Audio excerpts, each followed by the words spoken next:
I'm losing touch. Get back. It's killing me.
That's what I'm talking about. I'm starting to feel it. Hope we'll see you soon. I'll be back soon. I'll be back.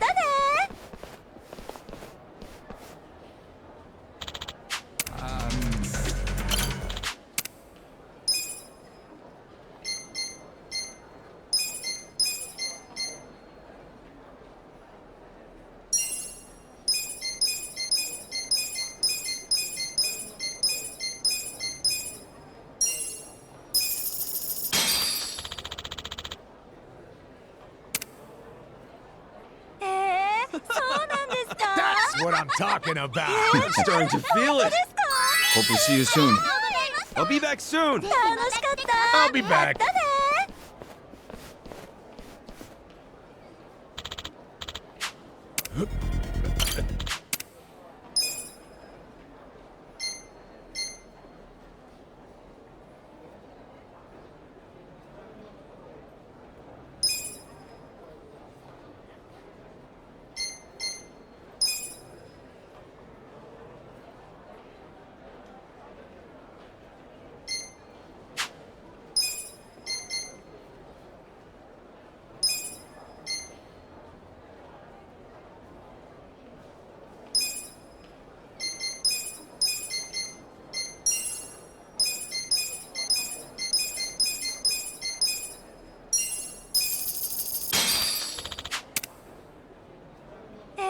That's what I'm talking about. I'm starting to feel it.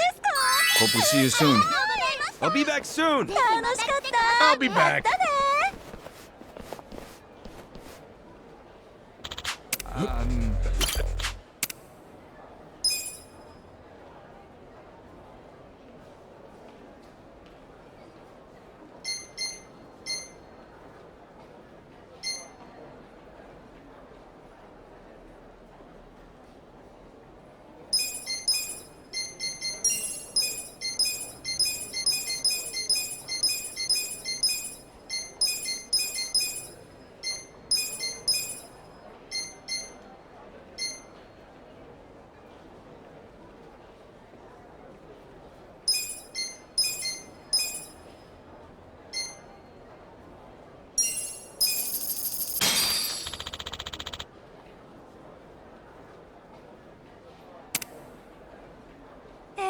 Always a good time here.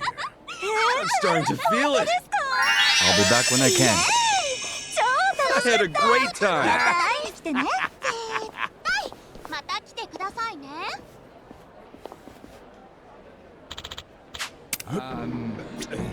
Losing.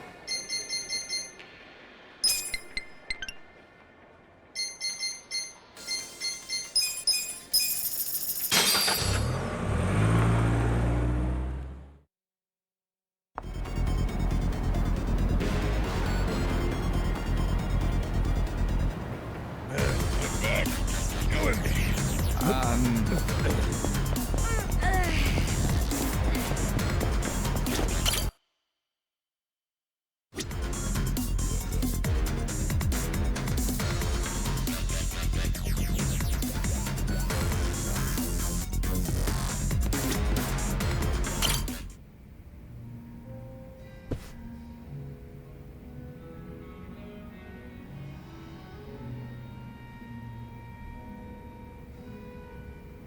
Yes, I'm doing fine. Thank you for your concern, Song-hee.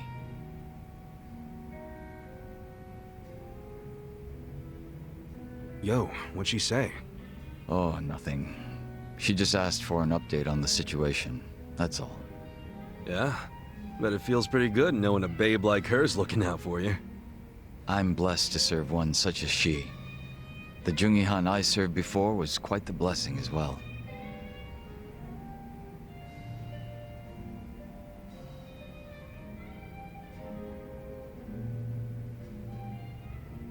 If I'm to talk about Joon-gi Han, I'll need to provide some backstory. Cool with me. I got plenty of time. Ha! Then I hope you're prepared to sit for a while. Sure, I'm all ears.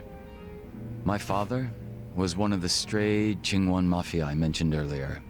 And to speak further, he was a lowly thug left behind in a foreign land. In my youth, I was relentlessly beaten by my father, in addition to being neglected by those around me. Home, school. No place provided me with even the slightest bit of sanctuary. Thinking back on it, I'm sure I was a rather dissolute child. Well, you're not alone in feeling like you got no place to go. Plenty of people feel that way, even civilians.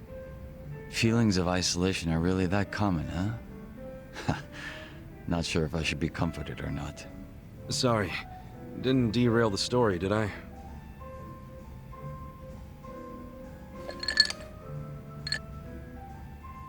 The real Joon-gi Han had also been raised in a poor and neglected environment like me. But rumors of his strength, intelligence, and ambition started to swirl. And as the men from my father's generation grew older, Joon-gi Han started gaining more and more power. In fact, it was thanks to him that the stray Jingon found any success in Kamurocho at all. While the Tojo clan was being choked by anti-violence laws, the Jingon Mafia were steadily gaining a sense of existence. Sounds like he must have been pretty cool. Yes, but my father, who underestimated him as some young greenhorn, failed to prove his worth and was left trying to catch up. A staunch alcoholic, he used what drunken wit he had to try to get close to the young leader. So, eventually he worked out a plan. He would mold his own son's face, set him up as a body double, and offer him as tribute. What? I was drugged by my father, and this was done to me while I slept. No way. He did all that just to impress the boss? When he was presented with a body double, even the real Joon-gi Han could only force a smile.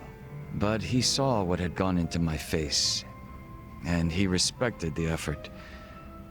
So he said it was a fair offer, and took me under his wing. And what's your father doing now? He's long since passed away. His health was already in steady decline, and for what it's worth, I'm sure he wasn't opposed to dying at the bottom of a bottle. That's a shame. Guess you two weren't super close then.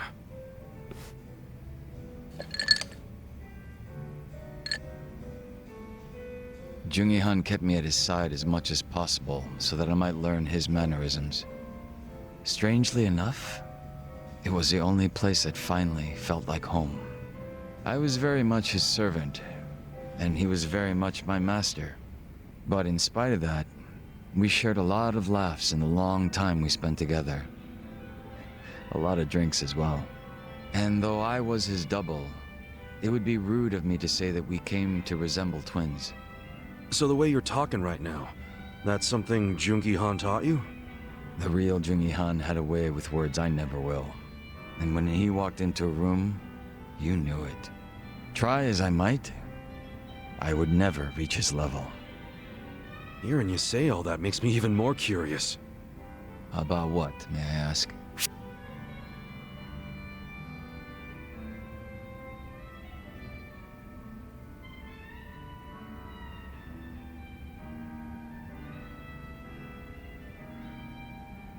I'm pretty curious how you managed to totally imitate this guy.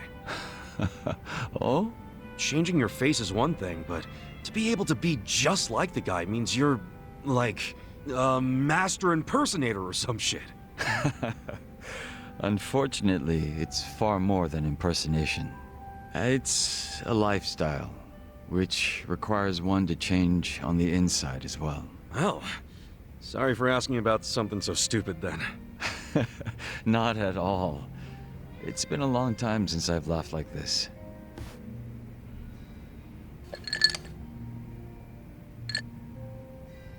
But you know, despite me saying sorry, there's still one thing I gotta ask. And that is? Isn't it about time you told me your real name? Ah. Still a no, huh? Ha. Just a little taken aback is all. I have no problem telling you. When I was first brought into this world, I was given the name Yeonsu Kim. Yeonsu Kim. I have no intention of returning to that name. Not when the real Joon-gi Han has already passed away. The real one took a bullet to the head, yeah? Correct.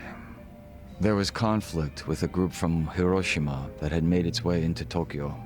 As far as I'm concerned, the Jingon Mafia died along with him. At the time, I was given the role of staring down the other hostile groups within Kamurocho as Joon-gi Han. But with their real boss dead, the remaining Jingon Mafia in Kamurocho were nothing but paper tigers. Should our enemies have discovered this, we would have been ousted and probably killed. If it were me, I probably would have gotten the hell out of Kamurocho. Left everything behind. Yes, that's precisely what I did. The few remaining members at my side did the same. But seeing as the Jingon Mafia was all I'd ever had, I had no place to go. No refuge where I might reconvene with my allies. I was lost and alone in the world. Like a man dying of thirst in the desert, surrounded by a hungry pack of wolves. Sounds like you had it rough. I found a faint glimmer of hope in the Korean community here in Japan. But even they refused to accept me, as I was nothing but a criminal to them. Thinking on it now, I should have expected as much from those living an honest life. But still, in my confusion and dismay, I challenged them, asking why they would abandon one of their own. I get that. It was enough to make them call the police. And I'm sure that under normal circumstances, I would have been taken away. However... Huh? Come on, man. Don't just leave me hanging. The police officers were imposters, and instead of being incarcerated, I was brought to my new home, Yokohama Ijincho. So those fake officers, were they? Members of the Komijul, sent to retain me under the orders of Songhui. It turned out that the Komijul was a place that many former Jingon members had drifted to. Those that distanced themselves from Kamurocho slowly but surely found their way there. Oh yeah. Songhui did mention something about the Komijul having roots in the Jingon Mafia. Indeed. Komijul is essentially a safe haven for refugees. That's why they tend to keep quiet and remain exceedingly closed off. For many years, they spied on the Jingon Mafia in Kamurocho from a distance, keeping close watch on their movements. I was fortunately saved by the hand that the Komijul had extended to me. Moreover, Songhui told me what had happened to the real Joon-gi Han. That he had been shot in the head by an assassin hired by the Hiroshima Yakuza, taken by surprise from the shadows. An assassin? So what'd you guys do? You kill him? No. By the time I'd learned of his existence, he was already dead. I wasn't even given the chance for revenge. I spent many of the following days in despair. But even though I was in such a hollow state, Songhui patiently waited for my recovery. She was more like family to me than my abusive father could have ever hoped to be. A sister to replace the brother I had found in Joon-gi Han. Frankly, nothing would hurt me more than to betray her expectations and disappoint her. And Kasuga-san, as for you and me... I'm wondering what sort of boss you will be. I'm looking forward to seeing what you can do. I don't remember ever becoming your boss. Right now, I think drinking buddy is a better term, don't you? I see. Then I will do my best to live up to that title.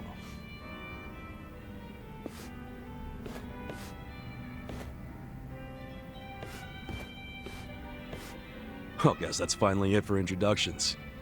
He sure is shy, that young Soo Kim.